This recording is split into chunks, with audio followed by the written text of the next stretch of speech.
نظم قرآن یعنی یہ آیت یہاں پر کیوں آئی، اس سے پہلے کی آیتوں سے اس کا کیا تعلق ہے، اس کی بعد کی آیتوں سے کیا تعلق ہے، پوری سورت کا کیا موضوع ہے، پھر سورت کا اپنی پچھلی سورت سے کیا تعلق، بعد کی سورت سے کیا تعلق ہے۔ غیب کا ایک علم وہ ہے جو ماضی کا ہے، غیب کا ایک علم وہ ہے جو مستقبل کا ہے، اور غیب کا ایک علم وہ ہے جو ابھی حال کا ہے۔ یہ سب چیزیں جو ہے ہمیں قرآن مجید بتاتا ہے۔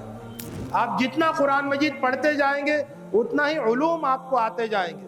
تو قرآن مجید ایک بے علم آدمی کو عالم بناتا ہے۔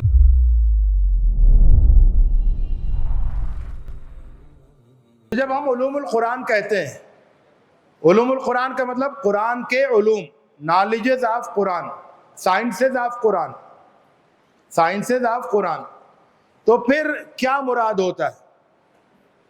تو صحیح معنی میں اس کی کہ سے دو تین باتیں مراد ہوتی ہیں، ہے نا، دو تین باتیں۔ تو پہلی بات، دوسری بات، تیسری بات وہ میں آپ کے سامنے رکھوں گا۔ تو اس سے پہلے ہم یہ بتائیں گے کہ قرآن کا جو اصل علم ہے، یعنی قرآن سے جو اصل علم ہم کو ملتا ہے وہ تو حقیقت میں علم غیب ہے نا۔ قرآن ہمیں کیا علم دیتا ہے؟ تو غیب کا علم دیتا ہے۔ جو دنیا کے علوم ہیں وہ تو ہم خود سے ان کا انکشاف کرتے ہیں نا، خود سے ڈسکور کرتے ہیں، خود سے ان تک پہنچتے ہیں۔ لیکن جو علم ہمیں قرآن کے ذریعے سے ملتا ہے وہ اصل میں غیب کا علم ہوتا ہے۔ یعنی غیب کی بہت سی باتیں ہمیں قرآن کے ذریعے سے بتا دی گئی ہیں، اور اگر نہیں بتائی جاتی تو ہم نہیں جانتے۔ تو اسی لیے قرآن مجید پڑھنے والا غیب کے بارے میں وہ جانتا ہے جو دوسرے نہیں جانتے۔ قرآن پڑھنے والا غیب کے بارے میں وہ جانتا ہے جو دوسرے نہیں جانتے۔ اسی بات کو پہلی وحی میں کہا گیا، علم الانسان ما لم یعلم۔ اللہ کے رسول صلی اللہ علیہ وسلم سے کہا گیا، وعلمک ما لم تکن تعلم، جو آپ نہیں جانتے تھے آپ کے رب نے آپ کو بتایا۔ اسی طرح سے بتایا گیا کہ وَيُعَلِّمُكُمْ مَا لَمْ تَكُونُوا تَعْلَمُونَ، رسول جانتا ہے پھر وہ رسول آپ کو بتاتا ہے، تم لوگوں کو بتاتا ہے وہ باتیں جو تم نہیں جانتے۔ اور پھر یہ بھی بتایا وَيُعَلِّمُكُمُ اللَّهُ۔ تو قرآن مجید سے ہمیں وہ علم ملتا ہے جو ہمیں صرف قرآن سے مل سکتا ہے نا۔ علم بہت سارے ہیں، اور بہت سارے علم وہ ہیں جو آدمی اپنے تجربے سے، اپنے تجسس سے، اپنی تلاش سے حاصل کر لیتا ہے۔ لیکن جو قرآن سے ہمیں جو علم ملتا ہے وہ ہوتا ہے جو صرف قرآن سے مل سکتا ہے، کیونکہ وہ غیب کا علم ہوتا ہے۔ مثال کے طور پر مرنے کے بعد حساب کتاب ہوگا، جنت اور جہنم کے راستے ہوں گے، انجام ہوں گے، یہ بات ہمیں معلوم نہیں ہو سکتی تھی اگر قرآن نہیں بتاتا تو۔ ہمیں نہیں معلوم ہو سکتی تھی اگر قرآن نہیں بتاتا۔ وہ واقعات جو انسان بھول چکا ہے ماضی کے، یا جو انسان کے ہوش میں نہیں ہے، اس کی یادداشت میں نہیں ہے۔ مثال کے طور پر خود انسان کی اپنی تخلیق کا واقعہ، حضرت آدم علیہ السلام، فرشتوں کا سجدہ کرنا اور وہ ساری چیزیں ہیں نا، ان کو جس امتحان میں ڈالا گیا، وہ سب چیزیں انسان کی یادداشت میں محفوظ نہیں ہیں۔ قرآن مجید ہمیں بتاتا ہے۔ تو غیب کا ایک علم وہ ہے جو ماضی کا ہے، غیب کا ایک علم وہ ہے جو مستقبل کا ہے، اور غیب کا ایک علم وہ ہے جو ابھی حال کا ہے۔ یہ سب چیزیں جو ہے ہمیں قرآن مجید بتاتا ہے۔ تو ایک بات تو یہ ہو گئی کہ ایک قرآن کا علم وہ ہے، اصل قرآن کا علم، جو کہ غیب کا علم ہے، جو ہمیں صرف قرآن کے ذریعے سے معلوم ہوتا ہے۔ اور اس میں بہت ساری چیزیں ہیں، اس میں بہت ساری چیزیں ہیں۔ پھر قرآن مجید ہمیں اوورآل، ہے نا، عمومی طور پر ہمارے اندر علم کی جستجو پیدا کرتا ہے کہ بھئی علم حاصل کرو، تلاش کرو، جانو، اس دنیا میں گھومو پھرو، اس دنیا کے رازوں کو منکشف کرو، اس دنیا میں پڑے ہوئے پردوں کو ہٹاؤ، ان کے پیچھے دیکھو۔ تو قرآن مجید یہ کہتا ہے کہ هل يستوي الذين يعلمون والذين لا يعلمون، کیا وہ لوگ جو علم رکھتے ہیں اور جو علم نہیں رکھتے، کیا وہ برابر ہو سکتے ہیں؟ نہیں، برابر نہیں ہو سکتے۔ فَاسْأَلُوا أَهْلَ الذِّكْرِ إِن كُنتُمْ لَا تَعْلَمُونَ، تم نہیں جانتے ہو تو کیا کرو؟ معلوم کرو، جاننے والوں سے معلوم کرو۔ لیکن ایک اصول قرآن مجید ہمیں دیتا ہے کہ نہیں جاننے کا مطلب یہ نہیں ہے کہ آدمی نہیں جاننے والا بن جائے۔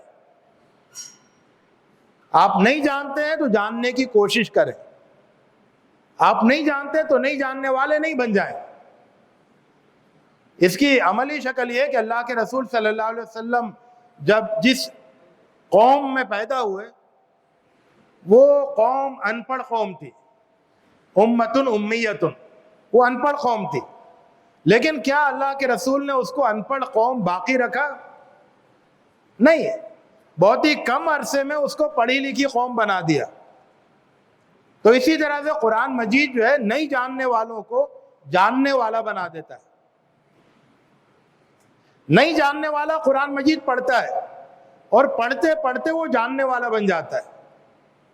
تو اسی لیے یہ جو کہا جاتا ہے کہ عالم قرآن مجید پڑھے، یہ بات صحیح نہیں ہے۔ صحیح بات یہ ہے کہ قرآن مجید پڑھ کر عالم بنے، کیونکہ قرآن مجید عالم بنانے والی کتاب ہے۔ آپ جتنا قرآن مجید پڑھتے جائیں گے اتنا ہی علوم آپ کو آتے جائیں گے، اتنا ہی آپ عالم بنتے جائیں گے۔ تو اصل عالم وہ ہے جو قرآن مجید پڑھ کر عالم بن جائے۔ ٹھیک؟ تو قرآن مجید ایک بے علم آدمی کو عالم بناتا ہے، اور عالم بننے کا اس کے اندر شوق اور حوصلہ پیدا کرتا ہے۔ یہ تمہیدی باتیں۔ اب ہم آتے ہیں علوم القرآن کی طرف۔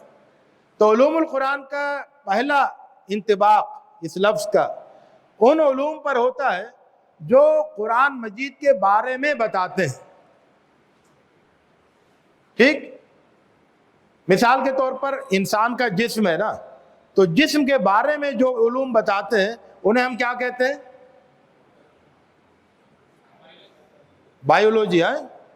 تو بائیولوجی سے ہمیں یہ معلوم ہوتا ہے کہ جو زندہ جسم ہے اس جسم میں کیا ہوتا ہے، اور اس کے بعد پھر اس کی اور بھی تقسیمیں ہیں جن کے ذریعے ہم اور اس کے بارے میں جانتے جاتے ہیں۔ ٹھیک؟ تو قرآن کے بارے میں بتانے والے علوم کہ جن کے ذریعے سے ہمیں خود قرآن کے بارے میں زیادہ سے زیادہ جانکاری حاصل ہوتی ہے، ان کو ہم علوم القرآن کہتے ہیں۔ تو آپ دیکھیں گے کہ جو علوم القرآن کے نام سے کتابیں لکھی گئی ہیں، بہت مشہور کتاب ہے امام سیوطی کی الاتقان فی علوم القرآن، اردو میں بھی اس کا ترجمہ موجود ہے، انگلش میں بھی ہے، الاتقان فی علوم القرآن، مشہور کتاب ہے، یعنی سب سے مشہور علوم القرآن کی وہی کتاب ہے۔ کتابیں اور بھی ہیں اور بہت اچھی کتاب ہیں، لیکن سب سے زیادہ شہرت جو ہے وہ اس کو ملی ہے۔ اس کو الاتقان فی علوم القرآن۔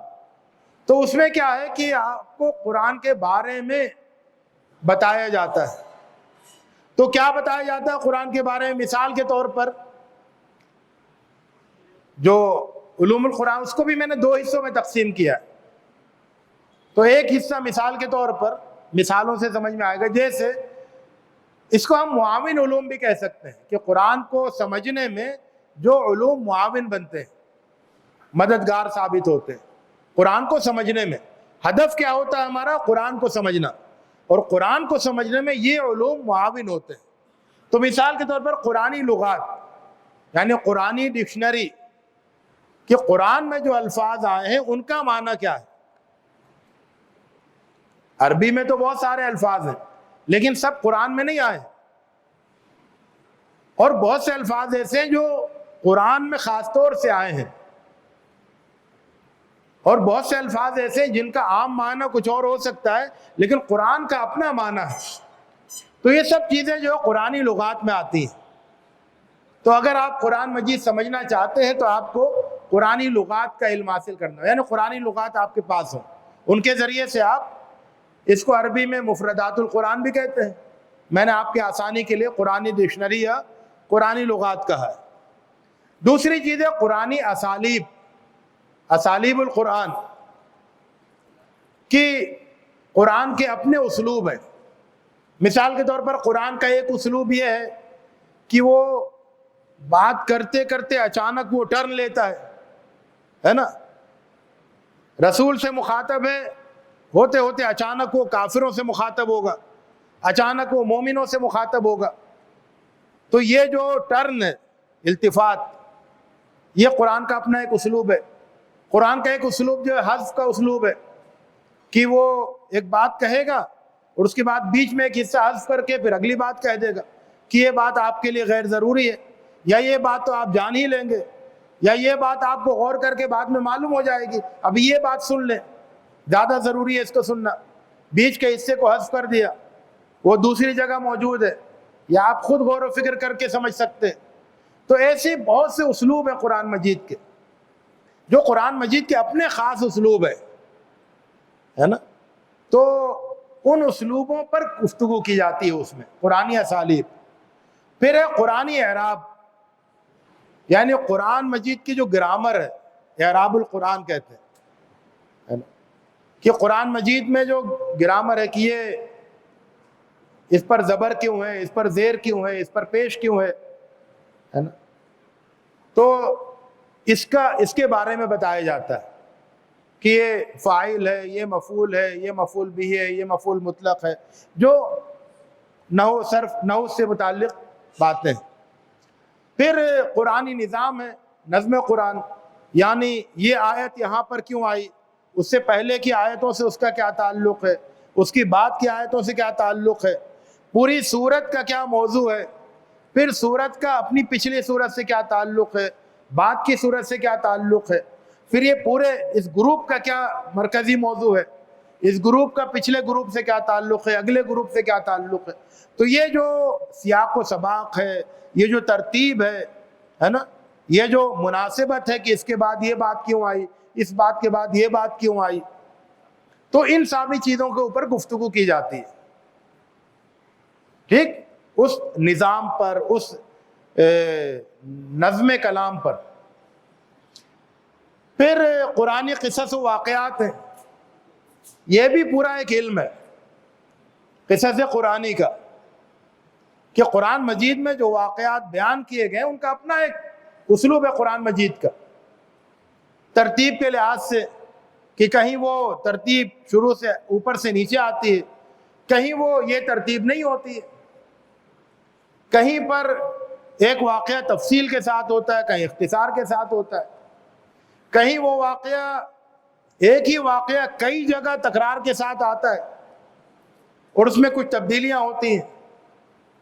تو یہ، اور پھر جو انسانی تاریخ میں جو ان واقعات کے بارے میں لکھا ہوا ہے اور قرآن مجید میں جو بیان دیا گیا ہے، ان کے بیچ میں موازنہ، کہ کس طرح سے قرآن کا بیان جو ہے وہ زیادہ ایکوریٹ ہے، دوسری جگہوں پر کہاں کہاں غلطی ہوئی ہے، جھول ہو گیا ہے، تحریف ہو گئی ہے۔ تو قرآن کے جو واقعات ہیں، اسٹوریز آف قرآن، اس کے بارے میں الگ سے گفتگو کی جاتی ہے۔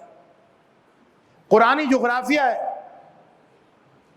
کہ قرآن مجید میں مختلف جگہوں کا ذکر آیا ہے، مختلف بستیوں کا ذکر آیا ہے، مختلف مقامات کا ذکر آیا ہے، جہاں عذاب آیا، جہاں رسول بھیجے گئے، جہاں پر ان کے بارے میں۔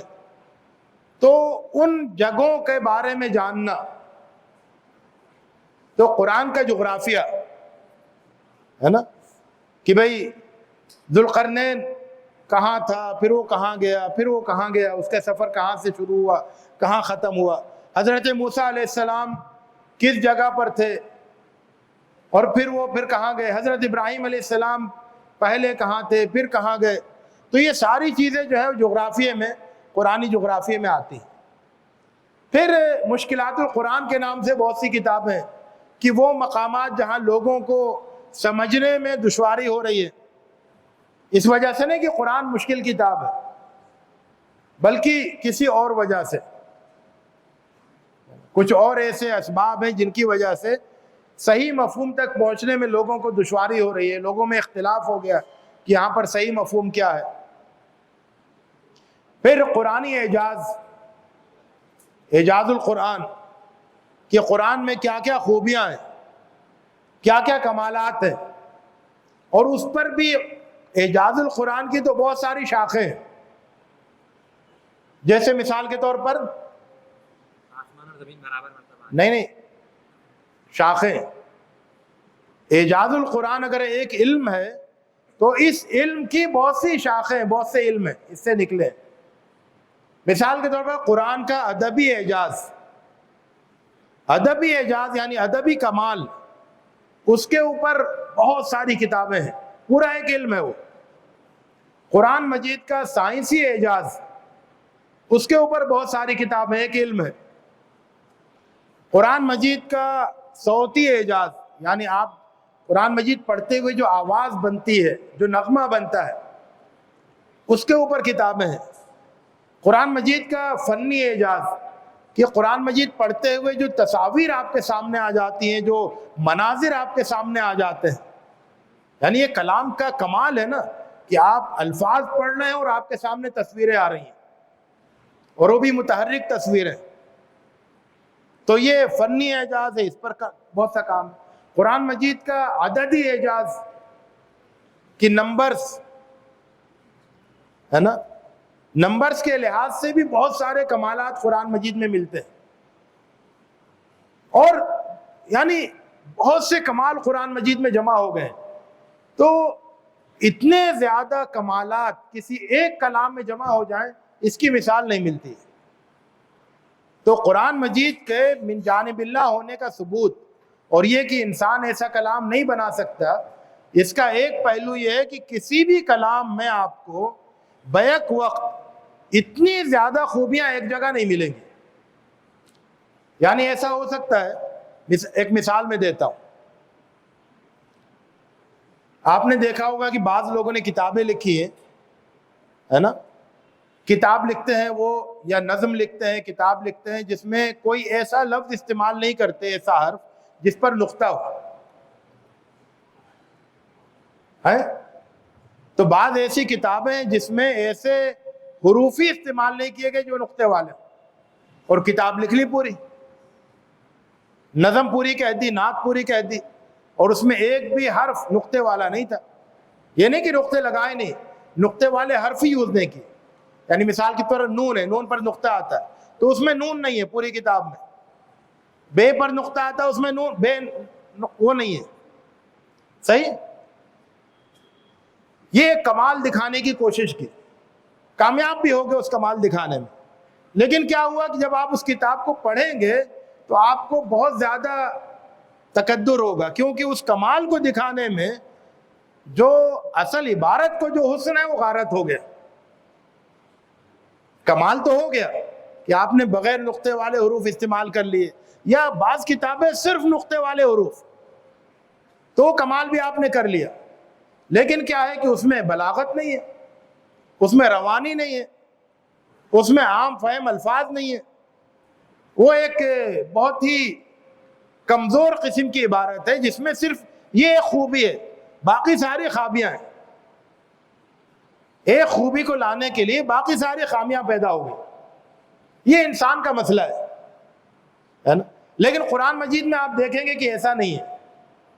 قرآن مجید میں کبھی کوئی ایک لفظی خوبی پیدا کی جاتی ہے تو وہ اس کمال کے ساتھ پیدا کی جاتی ہے کہ پتہ ہی نہیں چلتا ہے، اور وہ خوبی پیدا ہو جاتی ہے.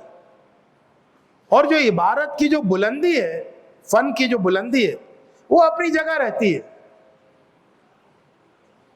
مثال کے طور پر میں آپ سے پوچھوں کہ کیا آپ کوئی ایسی آیت جانتے ہیں جس میں الف سے لے کر یہ تک سارے حرف آ گئے ہوں؟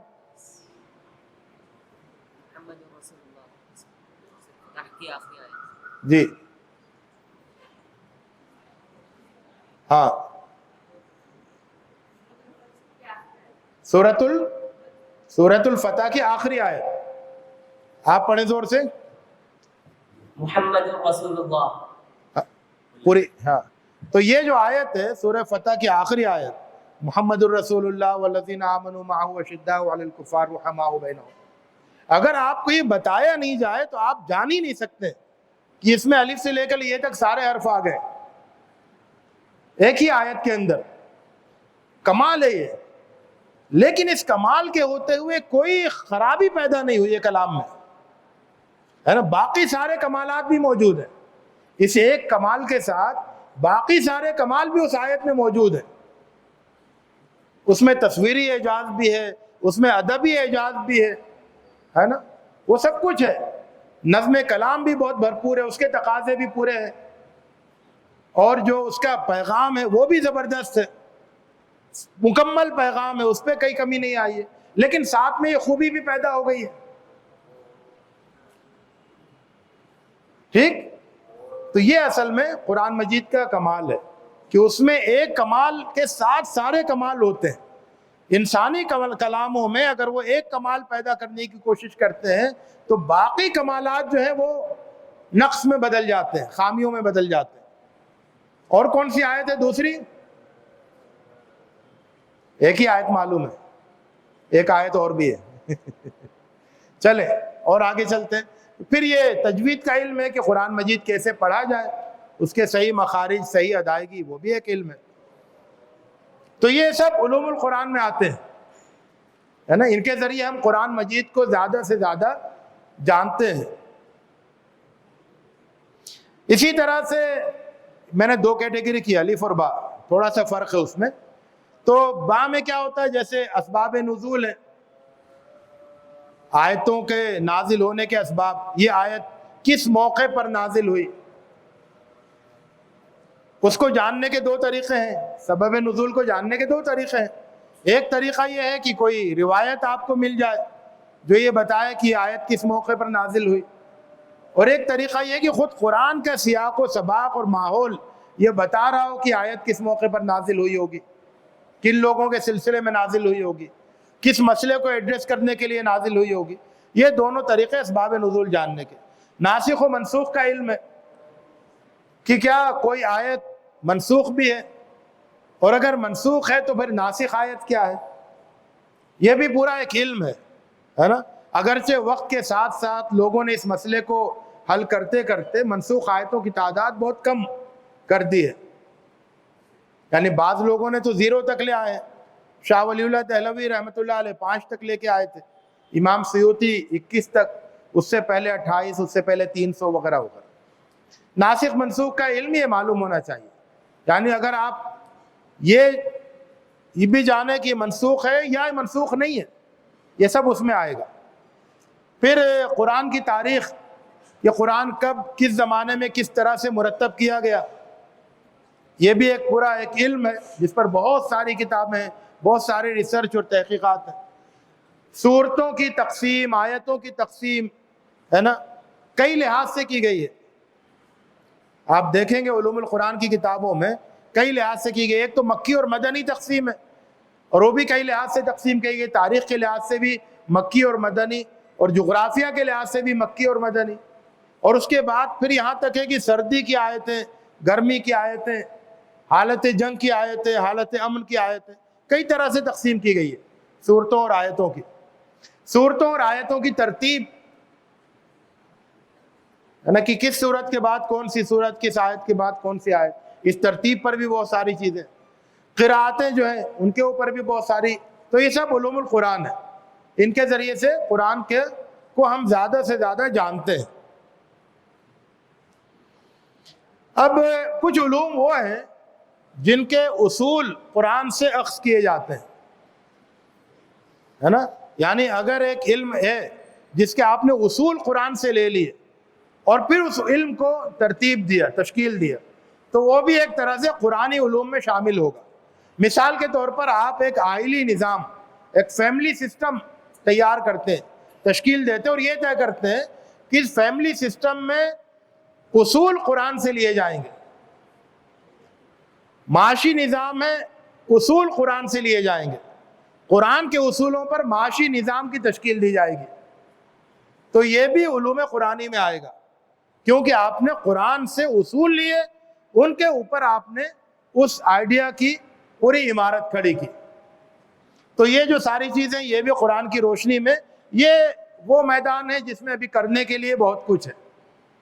یہ وہ میدان ہے جس میں کرنے کے لیے بہت کچھ ہے کہ ایک آدمی یہ طے کر لے کہ میں قرآن مجید میں وہ اصول تلاش کروں گا جو ہمارے تربیتی نظام میں رہنمائی کا کام کریں، جن کی بنیاد پر ہم ایک عمدہ تربیتی نظام تیار کریں. ایسے اصول تلاش کروں گا جن کی بنیاد پر ہم ایک تعلیمی نظام کھڑا کریں. ایک اخلاق کا فلسفہ تشکیل دیں.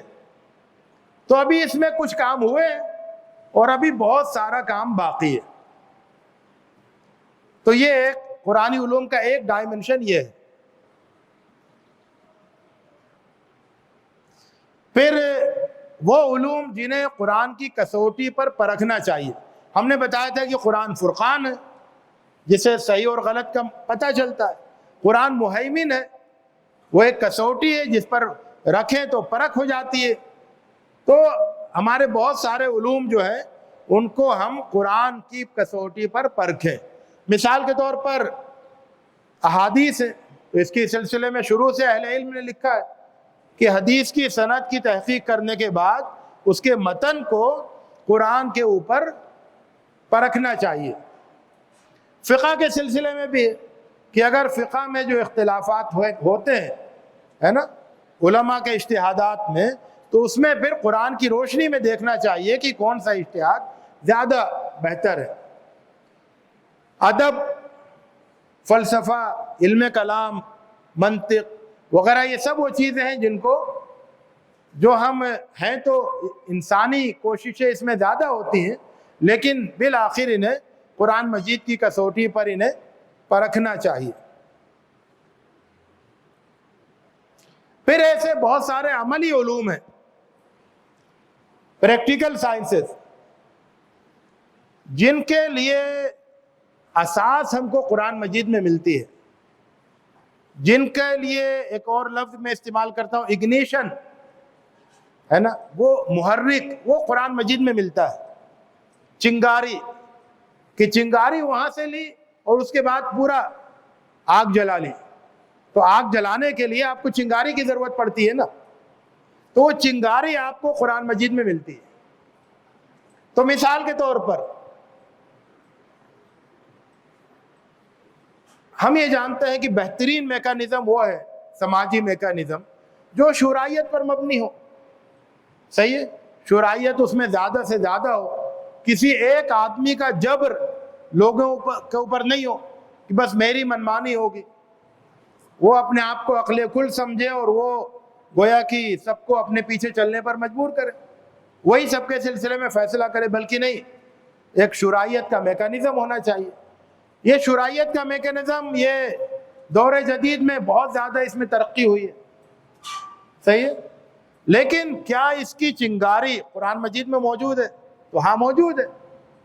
قرآن مجید میں کہا گیا امرہم شورا بینہم. اس کا نتیجہ کیا ہونا چاہیے تھا کہ اس چنگاری سے ایک آگ جلتی، اور شورائیت کا ایک بہت بڑا نظام، بہت بڑی تفصیل، بہت بڑا میکانزم وہ مسلمان ڈیولپ کرتے. لیکن ایسا نہیں ہو سکا، ایسا نہیں ہو سکا. آپ دیکھیں گے کہ 50 سال پہلے آپ کو کوئی کتاب نہیں ملے گی مسلمانوں کے درمیان جو شورائیت کے حوالے سے بات کرتی ہے، شورائیت کے موضوع پر.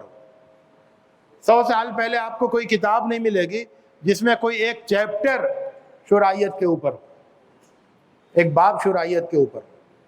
ایسے بہت ساری چیزیں میں نے مثال دی. مثال کے طور پر جب قرآن یہ کہتا ہے انما المؤمنون اخوۃ، کہ مومن آپس میں بھائی بھائی ہیں، اس کا مطلب یہ ہوا کہ مومنوں کو آپس میں تعلقات نبھانا یہ آنا چاہیے، تعلقات نبھانے کا فن. ٹھیک، جب آپ نے انما المؤمنون اخوۃ پڑھا تو پھر اخوت کو ایک فن کے طور پر ڈیولپ کر دیجئے. لیکن وہ فن ڈیولپ نہیں ہوا، اس کی ضرورت ہے. صبر، واستعینوا بالصبر کہا گیا، صبر سے مدد حاصل کرو. اس کا مطلب صبر ہے قوت کا سرچشمہ ہے. تو صبر قوت کا سرچشمہ کیسے، سورس آف پاور کیسے؟ تو یہ آپ کو معلوم ہونا چاہیے. اس کا استعمال کیسے کریں یہ بھی آپ کو معلوم ہونا چاہیے. تو یہ ایک فن ڈیولپ ہونا چاہیے تھا. استدلال کیسے آرگومنٹ کریں، آرگومنٹ کیسے ڈیزائن کریں، ایک مؤثر آرگومنٹ کیسا ہوتا ہے. تو فن استدلال یہ وجود میں آنا چاہیے. قرآن مجید دلائل دیتا ہے، وہاں سے چنگاری ہم کو ملتی ہے. مناظرے کا فن، قرآن مجید مناظرہ کرتا ہے. ڈیبیٹ کرتا ہے تو وہ فن وجود میں آئے. وجادلہم باللتی ہی احسن, تو جدال احسن کا فن وجود میں آ جائے. لیکن ہمارے ہاں جو ہے وہ مناظرے کا ایک بہت ہی نقصان دہ فن وجود میں آیا جس کا سراسر نقصان ہوتا ہے. جدال احسن کا فن وجود میں نہیں آیا. دعوت دینے کا طریقہ ہے نا, ادع الی سبیل ربک بالحکمہ, تو اس کا مطلب دعوت دینے کا ایک حکیمانہ طریقہ. اس کے اوپر بہت ساری کتابیں اور بہت سارے انپٹس ہونے چاہیے تھے. رشتے مضبوط کرنے کا فن, جب قرآن مجید ذوی القربہ کی بات کرتا ہے, رشتہ داروں کی بات کرتا ہے, ان کے حقوق کی بات کرتا ہے, تو پھر ایک فن یہ بھی ہونا چاہیے تھا کہ رشتوں کو کیسے مضبوط کیا جائے.